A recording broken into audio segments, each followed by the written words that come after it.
मैं आपसे श्रीमद् भगवद गीता के बारे में ऐसी कुछ बातें बताऊंगा जो कि गीता में कहीं लिखी नहीं हुई हैं, और ये बातें बहुत ही कम लोगों को पता होंगी और शायद ये आपको पता ना हो। और ये जो बातें मैं आपको बताऊंगा वो स्टूडेंट्स के लिए बहुत ही ज़्यादा इम्पोर्टेंट हैं।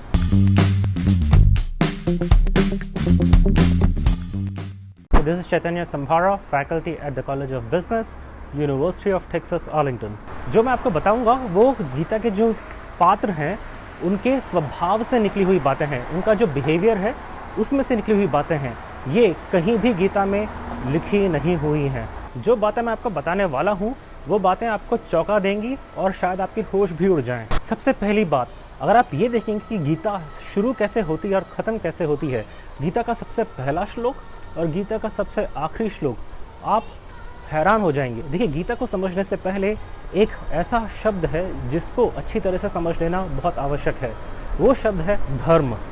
धर्म का मतलब ये नहीं मज़हब नहीं है, रिलीजन नहीं है, जो कि हिंदू, क्रिश्चियन, मुस्लिम वो सब नहीं है। धर्म का मतलब is a way of life, is a righteous life, जो सही और गलत का फ़र्क बताता है। धर्म वो है जो आपको ये प्रेरणा देता है कि भले ही आप कुछ भी झेल लें, आपको सही काम क्या है, न्याय कहाँ है, उसकी शिक्षा देता है। इसीलिए गीता धर्म के बारे में है और गीता एक धर्म ग्रंथ है।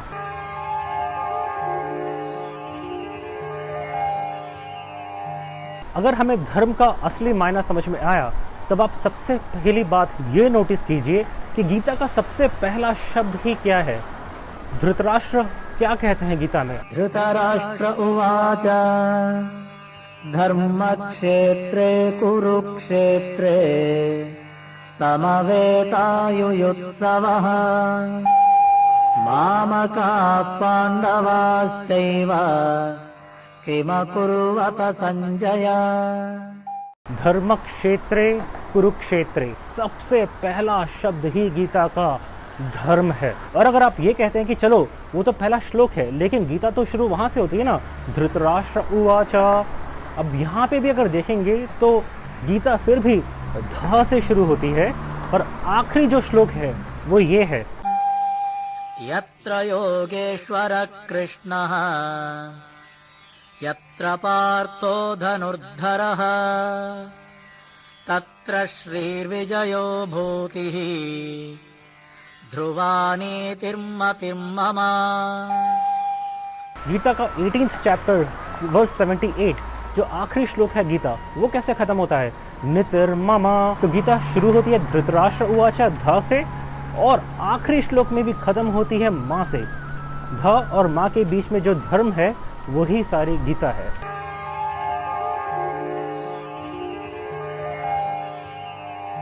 गीता का दूसरा लेसन यह है ह्यूमिलिटी। अब आप ये बात तो देखिए कि भगवान श्री कृष्ण जो कि तीनों लोकों के स्वामी हैं, वो अर्जुन के रथी बन के बैठे हुए हैं, सारथी बन के बैठे हुए हैं, वो अर्जुन के ड्राइवर हो गए हैं। ये क्या बात हुई? वो कृष्ण जिसने शिशु अवस्था में पूतना जैसी महाराक्षसी का वध कर दिया हो, वो कृष्ण जिसने बालावस्था में मुंह खोल के पूरा ब्रह्मांड दिखा दिया हो, वो कृष्ण जिसने किशोरावस्था में गोवर्धन पर्वत एक उंगली पर उठा लिया हो, वो महाशक्तिशाली कृष्ण एक ड्राइवर बन के बैठे हुए हैं। अगर वो कृष्ण अपना ईगो, अपना अहंकार त्याग कर सकते हैं अपने भक्त के लिए, तो हम क्यों अपना ईगो और अहंकार लेके चलते रहते हैं? इससे हम ये सीख सकते हैं कि कोई काम बड़ा या छोटा नहीं होता। परिस्थिति के अनुसार आपके लिए जो सबसे सर्वोत्तम काम है वही आपको करना है।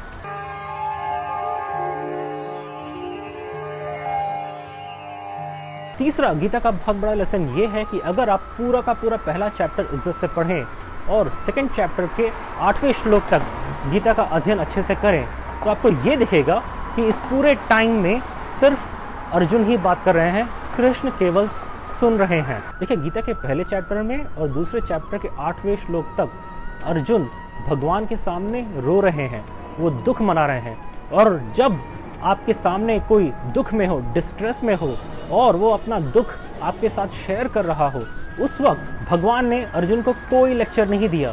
जब आपके सामने कोई दुखी हो, डरा हुआ हो, मुश्किल परिस्थिति में हो, उस वक्त बिन मांगे कोई सलाह देने की ज़रूरत नहीं है। उस टाइम पर सबसे आवश्यक बात यह है कि आप सिर्फ सामने वाले की बातें सुने और उसको ये कॉन्फिडेंस दें कि वो आपके साथ अपना दुख शेयर कर सकता है।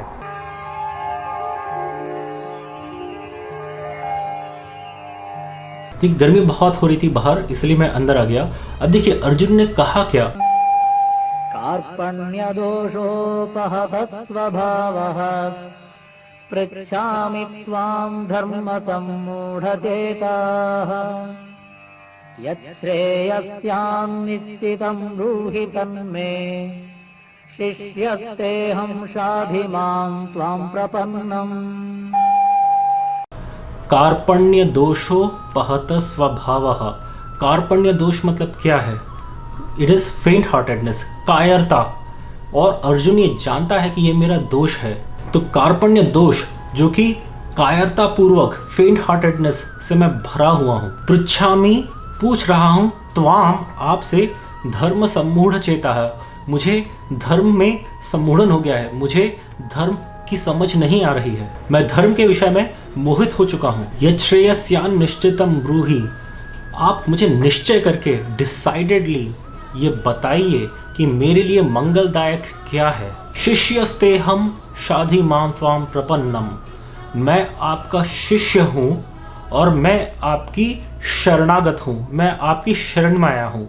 I am taking refuge under you. ये जो श्लोक है ये गीता का बहुत ही पावरफुल श्लोक है। ये जो दूसरे अध्याय का 7वां श्लोक जो है, चैप्टर 2 वर्स 7 जो है, यहाँ तक अर्जुन भगवान को शिक्षा दे रहा था। वो भगवान जो मैंने आपको बताया ना, जिसने शिशु अवस्था में पूतना का वध कर दिया, बालावस्था में अपनी माँ को मुंह खोलकर पूरा ब्रह्मांड दिखा दिया, और जिसने किशोरावस्था में पूरा गोवर्धन पर्वत ही उठा लिया, उस कृष्ण को अर्जुन साहब ज्ञान दे रहे हैं पूरे पहले चैप्टर में। ये बात समझ से बाहर है। आपको ये क्या पता नहीं है कि आपके सामने बैठा कौन है? जानते हुए भी जब इंसान मोहित हो जाता है, जिसको सही गलत की समझ नहीं आती, वो कुछ भी कर बैठता है। और ये जो श्लोक है, जब तक ये श्लोक आता है तब तक अर्जुन ने अपना पूरा दिल खोल के रख दिया कृष्ण के सामने, जो भी दुख सुनाना था सुना दिया। अब जाकर अर्जुन ने कहा कि मैं आपका शिष्य हूं, मैं आपका शरणागत हूं, अब आप मुझे ज्ञान दीजिए। और ये बात देखिए, जब तक अर्जुन रेडी नहीं हो गया, जब तक अर्जुन ने ज्ञान नहीं मांग लिया, तब तक भगवान ने ज्ञान नहीं दिया। और हम लोग क्या करते हैं, हमारे सामने अगर कोई छोटा आ गया और कुछ बातें बताने लगा हमें, तो हम उसके सर पे टपली मारते हैं, कहते हैं कि नहीं ऐसे नहीं वैसे, क्या बकवास कर रहा है। और देखिए भगवान के सामने अर्जुन एक मनुष्य मात्र ही है, फिर भी भगवान ने उसको कुछ नहीं कहा, चुपचाप सुनते रहे सुनते रहे सुनते रहे पूरे पेशेंस के साथ। और जब तक अर्जुन ने ज्ञान नहीं मांगा तब तक भगवान ने ज्ञान नहीं दिया।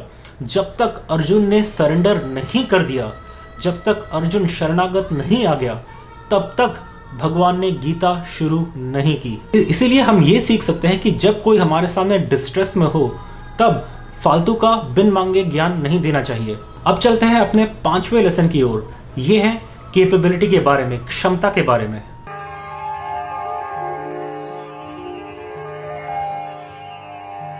देखिए भगवान अगर सारथी बने भी हैं तो अर्जुन जैसे महारथी के सारथी बने हैं, किसी ऐरे गहरे के सारथी नहीं बन गए। आपको अगर गीता ज्ञान चाहिए और भगवान अगर आपके सारथी बने हैं, तो इसका मतलब ये है कि आप में वो क्षमता, वो कैपेबिलिटी थी।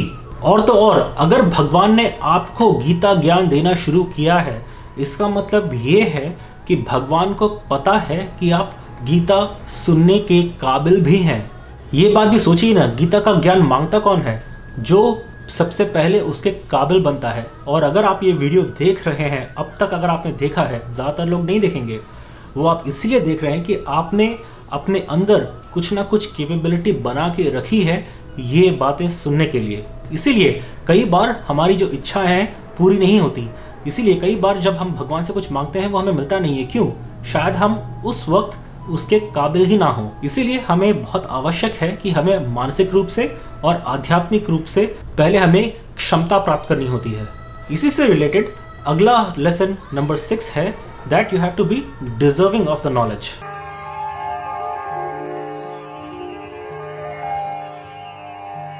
देखिए, बात यह है कि अर्जुन सिर्फ काबिल नहीं था, वो डिजर्व भी करता था गीता के लिए। क्या आपको ये नहीं लगता कि बहुत सारे महारथी थे महाभारत में, वो सब क्या केपेबल नहीं थे? एक से बढ़कर एक केपेबल थे। क्या दुर्योधन काबिल नहीं था?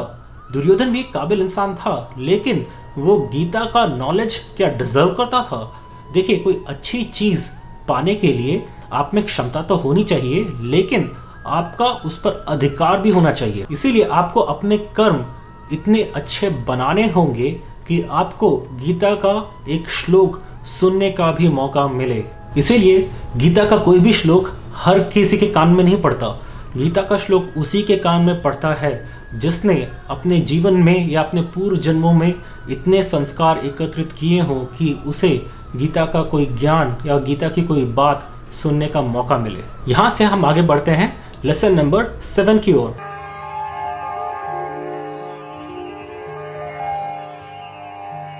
देखिए, हमारे आसपास कई लोग ऐसे होते हैं जो कि बहुत ही बड़े ज्ञानी होते हैं, लेकिन हमें पता भी नहीं होता और हमें ये भी नहीं पता होता कि उनसे सही सवाल पूछने क्या हैं, और इसीलिए हम अज्ञान में रह जाते हैं। देखिए, बात यह है कि अर्जुन केपेबल भी था और डिजर्विंग भी था।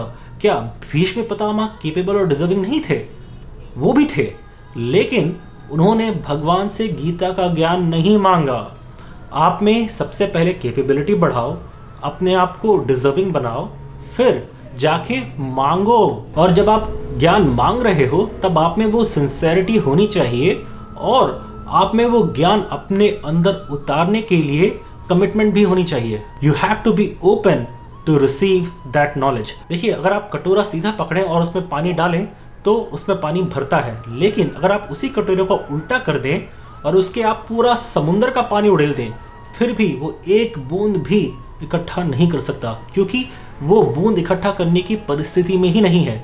Therefore, you have to be open to receive that knowledge after you have asked for that knowledge। तो आशा करता हूँ कि आपको ये बातें अच्छी लगी होंगी, और आपके लिए एक अच्छी न्यूज़ है, वो ये है कि अगर आपने ये जो पूरी बातें सुनी मेरी, अगर आपने ये पूरा वीडियो देखा, वो आप इसीलिए देख पाए क्योंकि आपने अपने पूर्व जन्मों में और इस जन्म में इतने कर्म किए हुए हैं, इतने पुण्य कर्म कमाए हुए हैं, जिसकी वजह से आपको ये गीता के बारे में कुछ भी सुनने को मिला। गीता हर किसी के पास नहीं आती। आपको पहले केपेबल होना होता है और आपको डिजर्विंग होना होता है। बहुत बहुत धन्यवाद। जय Hind. God bless America. Thank you for watching. Hari Om, Hare Krishna.